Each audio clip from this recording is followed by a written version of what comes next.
Welcome back to New World Next Week. I'm James Corbett at CorbettReport.com. And I'm James Evan Pilato of MediaMonarchy.com. The scum that worked to convict him were some of the same lunatics that were involved in the weaponization of the government against me.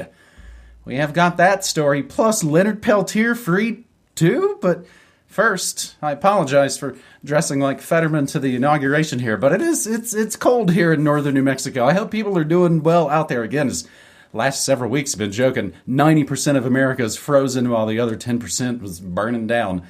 Whew. World Economic Forum, however, prioritizes disinformation over, money, pesky economic stability. More concerned you think Big Mike has a swinging hammer than whether you can pay rent or feed your family.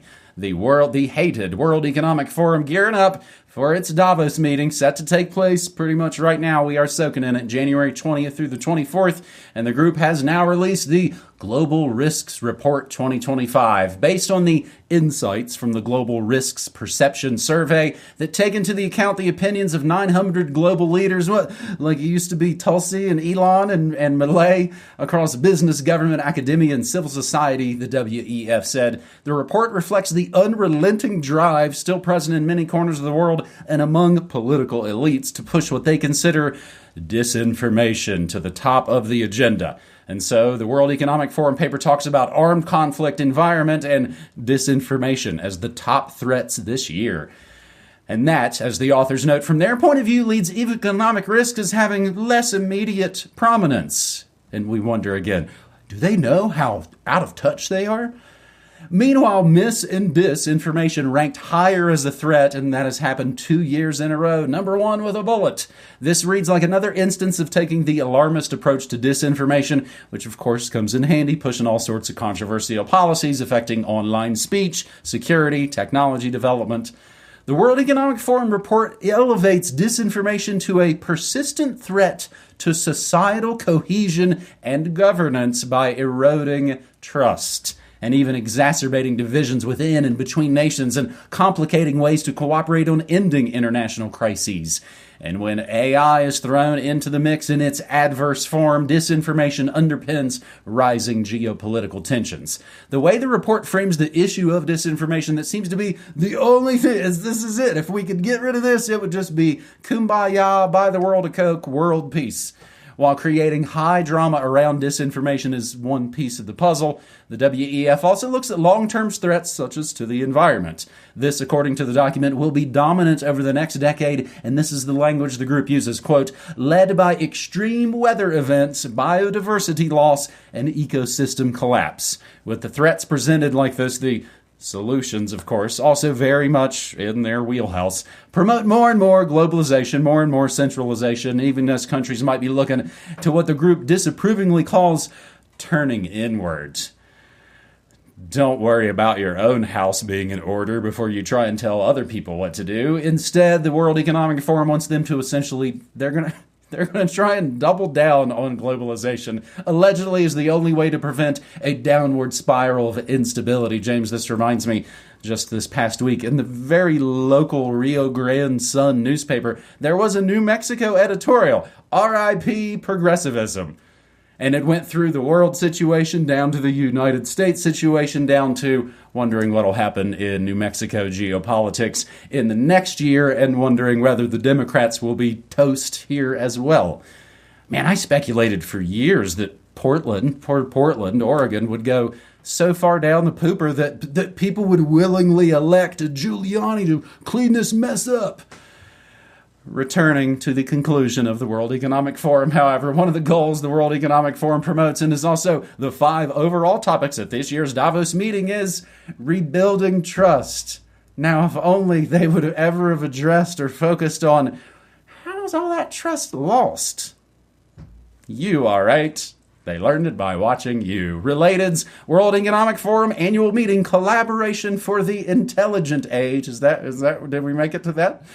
Davos shocker, countries around the world eyeing Bitcoin strategic reserves thanks to Trump. And James, just this past week, Bitcoin did hit another all-time high, 109,000, I believe.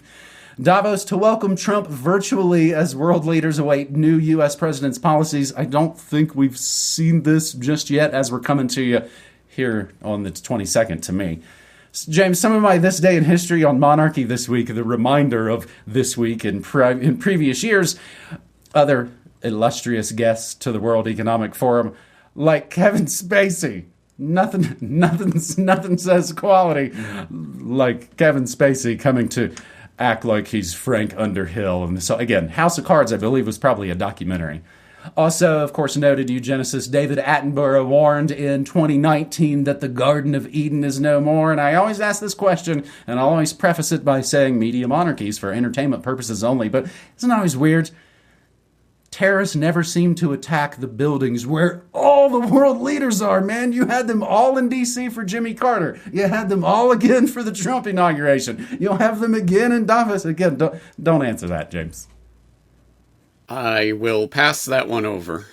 No, you know what? I will answer it. Because the obvious answer is obviously because the terrorists don't want to bite the political hands that feed, arm, fund, train, and equip them and use them as geopolitical chess pieces around the world, which all the conspiracy realists in our audience know. But more to the point, I would hope if there are any actual, real deal, actual terrorists out there, they are smart enough to know that attacking something like this would actually play into the globalist plan. Because let me tell you, Davos, as I've said many times before, Davos is the lowest tier of the middle management super gophers of the globalist class. You better believe that the intergenerational serial killers who are much, much higher rank than the Davos attendees are not jetting into Davos every year to oversee events. And anything that happened at something like this would just be set decoration to the people who really manage the actual hundreds of trillions of dollars in the real economy, not the Elon Musks and the other puppets they put out front. So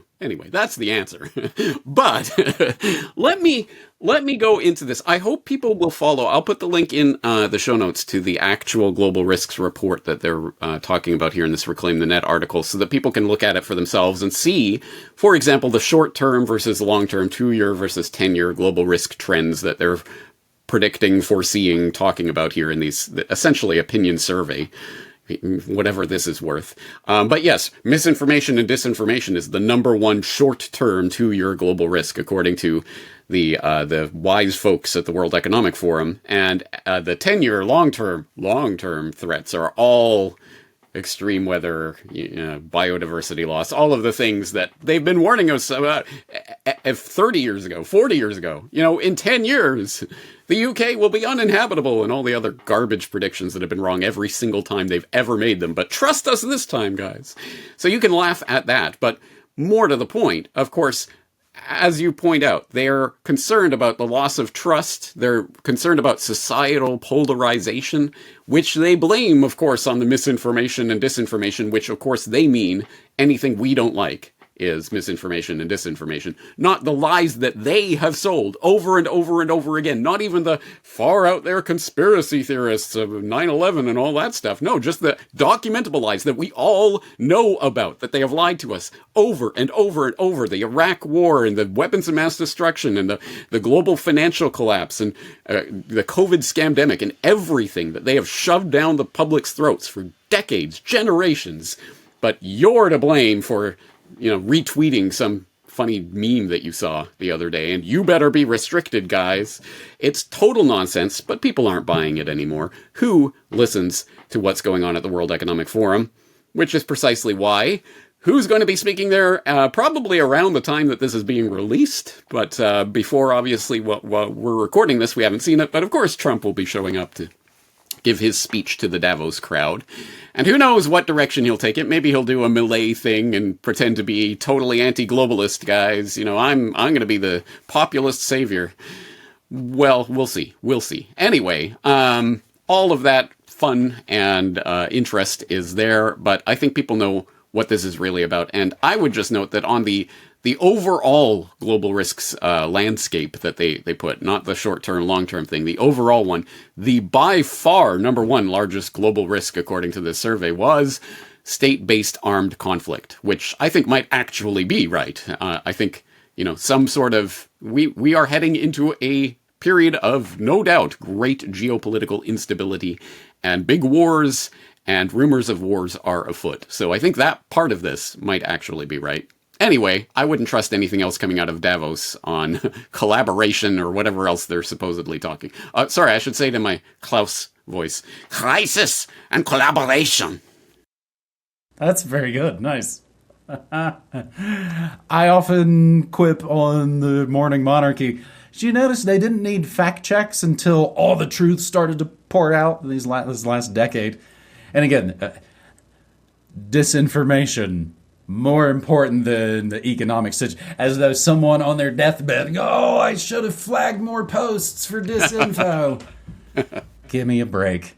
Hey, holy moly. This is how we get going on New World Next Week, episode 578. We've been doing this show for something like nearly 15 years, I believe. I forget the count is now, James. But really, holy moly, some victories absolutely to be had this first week of Trump, to be sure. This one spread around. I don't know how many people maybe have DM'd it to you, James, over this last 48 hours. Like, holy crap, he did it. Trump announces pardon for Silk Road founder Ross Ulbricht, vacating life sentence. Grabbing this from the New York Post.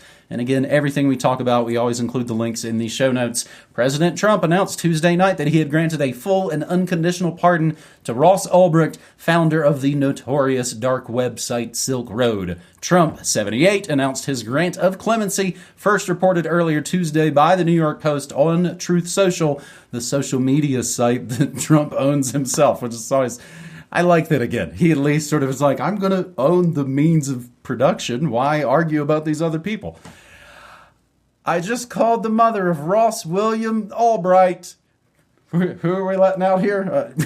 That is the quote from the release. I just called the mother of Ross William Albright to let her know that in honor of her and the libertarian movement, which supported me so strongly, it was my pleasure to just have signed a full and unconditional pardon of her son, Ross. The scum that worked to convict him were some of the same lunatics who were involved in the modern-day weaponization of government against me. It's got to be about me. At some point, he was given 2 life sentences plus 40 years. Ridiculous. Trump, 78, you already said that, had vowed in May to reduce Ulbricht's life sentence on charges of drug trafficking and money laundering down to time served if he won the 2024 election. They already said that in the article. Ulbricht was arrested back in October 2013 in San Francisco and accused of running the notorious website where drugs and other illegal products were sold, while often accepting cryptocurrency as payments under the pseudonym Dread Pirate Roberts, as legend has it. Now 40, Ulbricht was convicted in February 2015 on charges including drug trafficking and conspiracies to commit money laundering and computer hacking. And didn't they even try and say he ordered a hit, like an assassination on someone? I noticed none of that is in here anymore, James. I am hardly an expert on the minutia of this case, however, but I know a lot of folks out there are. On Tuesday, Senator Rand Paul. Again, there's just the folks who's like, Rand Paul, Thomas Massey, hopefully some good. Senator Rand Paul of Kentucky sent a letter to Trump asking him to show him mercy.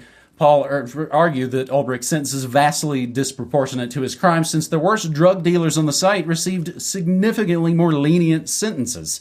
Trump's campaign vow pleased many libertarians who championed Ulbricht as a pioneer of free markets and who held up free raw signs as Trump spoke at their national convention. This was last summer, James, and the momentum is pretty much built not only for Bitcoin, but also for the reality of this release.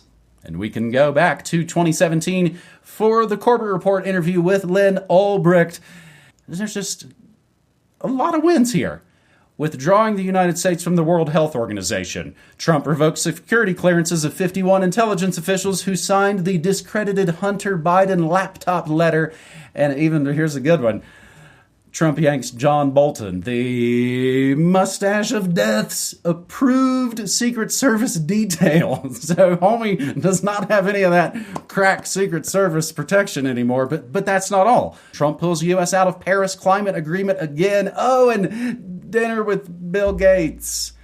I was frankly impressed. Bill Gates dines with Trump secretly weeks ago, and they just now are announcing it to us. So you take the good, you take the bad, you take them both, and there you have Trump week 1. James, that's a lot. Yeah, the facts of Trump. The facts of Trump. Yeah. Yeah. Wonderful. Well, okay. First of all, on the Ross story, I sincerely hope people will follow the link through the show notes back to, if not my interview with Lynn Ulbricht from several years ago, where we went through the case and the tissue of lies surrounding the prosecution and conviction of Ross Ulbricht, at least to freeross.org, where they have all the information and all of the debunked nonsense that I see being paraded around right now, even in my own comment section by people who I would have thought would have known better, parroting the lies, misinformation, debunked nonsense from known repeaters and liars, Vanity Fair / New York Times / CNBC correspondents who write American Kingpin, the novel. I won't even call it a book. It is a stupid made-up tissue of lies novel that, oh, by the way, he was fed information by the government a year before the trial so that he would repeat their nonsense case about things like, the hitman that he totally ordered, guys. He totally ordered a hitman, except for the fact that, of course, that was never brought to court. That charge was dismissed with prejudice in 2018 because they knew the tissue of lies that they were trying to foist there would not stand a day in court. And, oh, by the way, the supposed alleged victim of that supposed hitman job is a Ross supporter who doesn't believe the allegations. But details, schmeetails. He's a horrible hitman, guys. No, it is good that Ross has been freed because it was a total political con job, that prosecution, front to back. And if people, for example, watch my Lynn Ulbricht interview, they can find out more about those details. So this is a good thing. And let us not pull defeat from the jaws of victory here. There are some good things that are happening, and we can definitely question why they are happening. But I'm going to make a confession, James. The other day, I had some time on my hands because I was going through receipts and sorting, manual monkey work for filing my thefts here in Japan. And so I needed something on in the background. So I thought, why not? Let's flip on the inauguration. Let me watch this ceremony of pomp and circumstance. And so I got the whole, it was fascinating, even just from a human psychology perspective. Not only the aforementioned Fetterman, I don't even care about the decorum of not wearing the suit and going with the hoodie, but shorts. Like, it's freezing in Washington right now. They had to move it inside. It's so cold. Why are you wearing short? At that point, it's truly just deranged. There was Eric Trump doing his bizarre diamond hand Superman pose and his wife having to actively tell him to stop doing it because it looked so weird. There was a Melania whose very distinctive hat not only was a fashion choice, but also worked as a perfect deflector shield to stop the president of the United States from kissing his Slovenian mail-order bride. You gotta see the footage of that. And, I guess, Elon. I think there was some to do about Elon and some kind of body language. I don't know about that. But how about even just Elon at the inauguration itself, and clearly not on this planet. I don't know what drugs he's on, but my God, he was on something.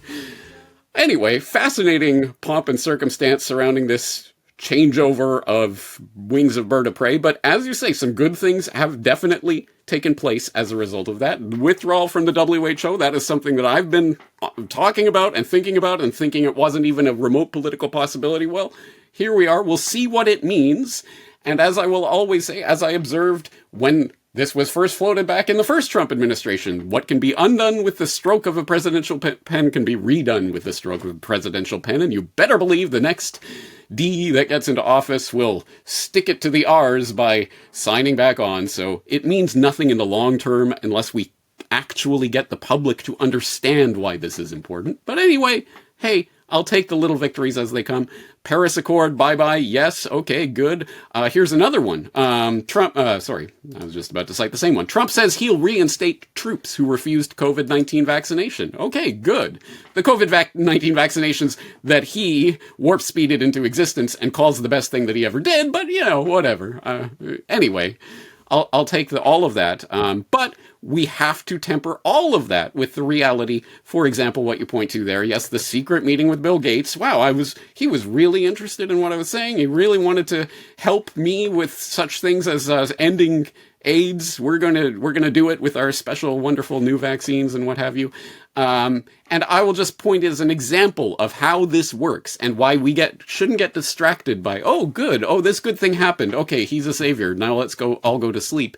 Exactly as in his first term, when, remember, he pulled all the U.S. funding from WHO for a year or whatever it was and put it into Gavi, the Vaccine Alliance, started by the Bill and Melinda Gates Foundation. In fact, put more money into Gavi than they were sending to the WHO. So actually, Bill Gates made money out of that deal, but all the people on the QAnon side, yay, Trump is our savior, didn't see that part. They only saw, hey, we're withdrawing funding from the WHO. Yay, win. Nope. It was a big, big L. So let's not put all our eggs in the Trump basket, guys. If good things happen, let's report them. Yay. Absolutely. Let's not steal defeat here from the jaws of victory. But let's be realistic about what is and what isn't happening. That's all I'm going to say. Conspiracy realists. And even, what did you say, James? All those soldiers who were kicked. More soldiers! For more, imperialism? Good grief. I mean, I know I've been trying to remind folks that, you guys, the Democrats are what pass for being tough on Israel. All of that is only going to swing big time back in the other direction. Yeah, James, they're taking the pride flags off the drone bombers. Yay! Yeah, exactly. And what? Yeah, they just do these battles of executive. Oh, wait, I'll do mine. I'll do yours. I got your guy. No, you got me. It's like Tron trying to, drive off the other guy in the motorcycle. Now, as a loudmouth, lifelong Leo extrovert, I do think it's kind of funny watching people like Elon Musk, who I don't think is obviously an extroverted type of guy, to kind of put into this situation. So that adds to him seeming like he's kind of from another planet, I believe. And James, I think any more these poison pills get put into social media and ruin it because everybody will have it in their minds. And then, oh yeah, of course, we never brought that up in court because that's completely made up. We did that to poison the well in the public's mind. I've seen it in pop stars and unfortunate allegations of sexual abuse. You put these things out in the public, you're like, oh, well, I don't have to worry about going to court. I've already won. Also, I can't be one hating on anybody for feeling like they don't have a friend in the system working for them, that you have to just go, oh, well, I'll just bomb them online because there's no justice to be found in City Hall. So I think some folks will maybe find this third and final story kind of a divisive one as well. We'll see what it does in our comment section, James, because, hey, Broken Clock Brandon did some good, too, on his way out. Biden commutes life sentence of indigenous activist Leonard Peltier at the age of 80. Native American activists spent half a century in a cage over the 1975 murder of 2 FBI agents in South Dakota. This is from The Guardian. Joe Biden commuted the life sentence of the indigenous activist Leonard Peltier, convicted of the 1975 murder of 2 FBI agents in South Dakota, moments before handing over the presidency to Donald Trump on Monday. Peltier, who spent half a century in federal prison, said to be in poor health. What? You're not doing well and thriving in the American prison system? Would not have come up for parole again until 2026 after being denied release in July of last year. And of course, you think he was still terrible in July, but suddenly by January, he's, again, the facts in the case didn't change. The perception of these people in their way in and out of power, like, oh God, they're going to think I'm a jerk. I'm going to try and do some good things. I was watching a documentary about Nobel, Mr. Dynamite. He's like, oh man, people are going to look at me as a warmonger and piece of crap. I'm going to invent an award show that'll burnish my legacy. James, thug rappers do less time. Refer back to the Ross Ulbricht case. Do less time running nationwide gangland murders. There was a crazy case in Georgia this last couple of years. Young Thug and Young Slime Life. Murders, gangs, robberies, wholesale crime, all thrown out just in the last couple of months. However, in the White House statement, Biden said he was commuting Peltier's life sentence so that he could serve the remainder of his sentence in home confinement. They still got to keep this guy at home because he's 80. He's now 80 years old, suffers from severe health ailments, and has spent the majority of his life, nearly half a century, in prison. This commutation will enable Mr. Peltier to spend his remaining days in home confinement, but will not pardon him for his underlying crimes, the statement read. The commutation order noted the commutation for the Native American activist who was convicted of killing 2 federal agents on the Pine Ridge Indian Reservation and escaping from federal prison. Then, of course, that'll piss them off when you show them that they aren't good at controlling their ops. This was all kind of widely supported, James. Kind of an easy no-brainer. In a statement after Peltier's commutation was announced, he said, "It's finally over. I'm going home. I want to show the world I'm a good person with a good heart. I just want to help people, just like my grandmother taught me." James H. Reynolds, U.S. attorney who handled the prosecution and appeal of Peltier's case, publicly apologized, calling the prosecution and incarceration unjust, and called for his immediate release. 26 June 1975, years-long tensions over self-governance of tribal lands erupted into a shootout between the FBI and members of the American Indian Movement, AIM, a Cold War-era liberation group, The Guardian calls them. Peltier among the 4 men indicted in connection with 2 agents' murders. The all-lowercase white jury did not hear about the underlying tensions between the 2 political factions at the Pine Ridge Reservation, and witnesses claimed that the FBI agents had threatened and coerced them into their testimonies. That classic move. The prosecution withheld ballistics evidence, including the fact that Peltier's rifle couldn't be matched to the shell casings in the trunk of the FBI agent's car. Peltier found guilty of the murders and given 2 consecutive life sentences. One of his current attorneys, Kevin Sharp, told The Guardian recently there's been misconduct in the investigation and misconduct by the prosecution. Prior attempts to pardon Peltier had failed, including efforts by former President Bill Clinton after they were protested by FBI agents. The former FBI agent and, I believe, 9/11 whistleblowing hero, Colleen Rowley, said the federal agent had a vendetta against Peltier. Oh, but look who's here to get out in front of the parade, fresh off of doing jack squat for 30 years. Rage Against the Machine reacts to Biden commuting Leonard Peltier's sentence. And I'll refrain. They did bring awareness to him. No doubt. People heard about Leonard Peltier through Rage Against the Machine. But James, if I'm mentioning them, I got to mention another thing. Can you confirm that you heard me make this bet and prediction for the last few months on the air, on my shows? I don't think I said it here on New World Next Week, but I have said since last fall, Tool Boy, Mr. Perfect Circle Jerk, West Point Academy Maynard, would announce something before Orange Man's inauguration. Again, these fools, that they're so easy to predict. January 15th, I still had 5 days to spare. Maynard James Keenan teases new Pussifer album arriving in 2025. So, I mean, yay! 50 years too late, but hey, they just banned Red Dye number 3 40 years too late as well, James. It has been a hell of a week so far. It sure has. Better late than never? I don't know. After spending 50 years behind bars and then getting not even getting an actual pardon. You're still convicted, you're still a criminal, but you can do home confinement for the remaining years of your life. Yay. Well, anyway, it's something. It is something. And it's actually, I mean, this is going to be a testament to the power of the culture war divide and conquer that has so thoroughly captured certainly U.S. polity, but really people around the world, that I'm sure many of the people listening to this, even the people who understand, for example, the travesties of the ATF and the FBI and the feds at places like Ruby Ridge and Waco and the atrocities and terrible things that happened there because of federal manipulation, will be on the side of the FBI in this. Oh, why are they letting this convicted criminal out? Oh, it's Biden. I'm telling you, these Democrats, damn it. And as long as we continue to be divided, when in fact, no, it was the exact same thing. Yes, the FBI was setting Peltier up, and it was they couldn't have convicted him if it wasn't for a gross mistrial and all of this. Anyway, whatever. The cycle goes on, left, right, and the ball moves further down the field. Anyway, it's a small victory, but I think I'll take it. And just on a lark, just for laughs, I did check the GooTube comments of Rage Against the Machine's Freedom, and predictably enough, all the comments are like, congratulations, guys, you did it. Thank you, Rage. As you say, I'm sure they did bring awareness to a bunch of teenagers back in the 90s, but I don't know how much Rage Against the Machine is really responsible for what has happened today. But anyway, yeah. You know what? You know what the real artistic act these days, James, is the mental acrobatics that have to be performed to separate art from artists. Because here's my hot take. I still think Rage's early albums were good. I know I hate them and their politics and everything about it, but they had some banger tunes.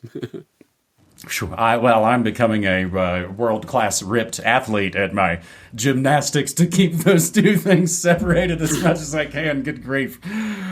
Whew, I find myself listening to AC/DC. It's like, they never told me to vote. They never told me what medicines to get.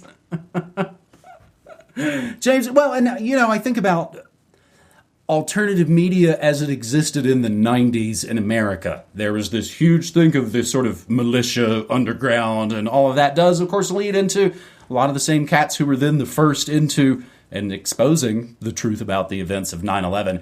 I guess it just leaves me wondering, man, if Native Americans had better internet access, ham radio, shortwave, and could have had their message out all the time to all kinds of people that could catch it. Again, these cases might be different, and maybe people would go, Waco, Ruby Ridge, I've never heard of those.